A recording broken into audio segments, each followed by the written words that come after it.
guys, and welcome to Tech Tricks Tutorials. In today's video, I'm going to show you how to cancel Shein order.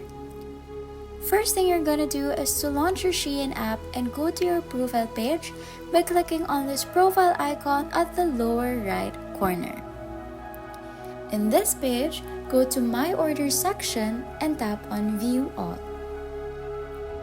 Navigate to the order that you want to cancel, may it be in the unpaid section or in the processing section.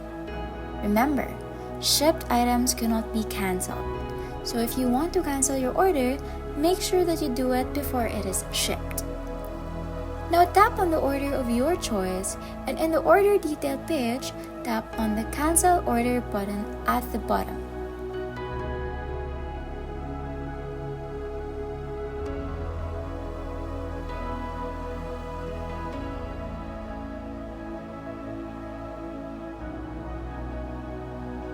Shein will then ask you the reason why you want to cancel it.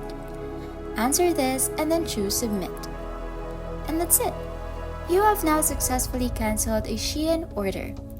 I hope you found this tutorial helpful. If you did, please don't forget to like, share, and subscribe for more tech tricks and tutorials. Thanks for watching, and I'll see you in the next one. Bye!